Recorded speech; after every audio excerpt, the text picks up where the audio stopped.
1996 से 2001 तक अफगानिस्तान में तालिबान की हुकूमत रही। इस दौरान दुनिया के सिर्फ 3 देशों ने तालिबान की हुकूमत को मान्यता देने का जोखिम उठाया था।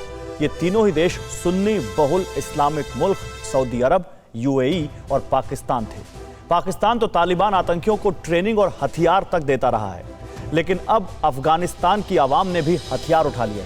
अफगान सेना के जवान 376 जिलों में से 150 में से तालिबान से लड़ रहे हैं। अफगानिस्तान के 1/3 हिस्से में जंग जारी है। इस जंग में अफगानिस्तान की आवाम कैसे अपनी फौज के साथ कंधे से कंधा मिलाकर लड़ रही है, अब ये देखिए। इसी तरह जान हथेली पर रखकर तालिबानी जल्लादों से अफगानी फौज अपने वतन की हिफाजत कर रही है। हथियार हैं, गोला बारूद है, लेकिन अब अमेरिका नहीं है, दुनिया के ताकतवर देशों की रणनीति और युद्ध कौशल नहीं है। बावजूद इसके अफगानिस्तान की फौज पूरी कोशिश कर रही है कि तालिबान को आगे बढ़ने से रोका जाए। अफगानिस्तान में हो रही भीषण जंग में मानवता ही तार तार नहीं हो रही है, बल्कि कुदरत की नेमतों पर भी आफत आने की आशंका तेज हो गई है। इन्हीं में से एक सलमा बांध भी है। सलमा बांध अफगानिस्तान के पश्चिमी हिस्से के हेरात प्रांत में है। 1700 करोड़ रुपए की लागत से इस बांध को भारतीय इंजीनियरों ने बनाया है। 2016 में प्रधानमंत्री मोदी ने डैम का उद्घाटन किया था।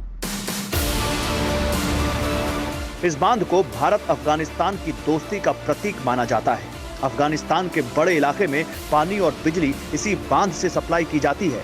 इसीलिए अफगानिस्तान में बढ़ती जंग से बांध को भी खतरा हो सकता है। बताया जा रहा है कि तालिबान ने सलमा बांध को निशाना बनाने की कोशिश की। सलमा बांध के करीब कुछ रॉकेट दागे गए, हालांकि बांध को नुकसान नहीं पहुंचा है। तालिबान पाषाणकालीन युग वाली जमात है, जिसे तरक्की से नफरत है, लेकिन अफगानी आवाम कट्टरपंथ की कटार को दफनाने के लिए तैयार हो चुकी है। अफगानिस्तान के कई शहरों में तालिबान के खिलाफ लगातार प्रदर्शन हो रहे हैं। इतना ही नहीं, कई इलाकों में अफगानी फौज के साथ स्थानीय लोग भी तालिबानी आतंकियों को खदेड़ने के लिए जंग लड़ रहे हैं। खास बात यह है कि दशकों तक सिर से पैर तक बुर्के में रहने वाली महिलाओं ने भी तालिबानी दहशतगर्दों के खिलाफ मोर्चा खोल लिया है।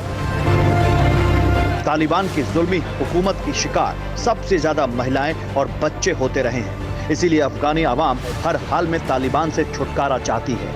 इस बीच अमेरिका ने भी साफ कर दिया है कि वो अपने सैनिकों के साथ अफगानिस्तान से उन लोगों को भी बाहर निकालेगा जिन्होंने तालिबान से जंग लड़ने में अमेरिकी सैनिकों की मदद की। अड़ी सोमवार से शुक्रवार शाम 6 बजे सिर्फ TV9 भारतवर्ष पर।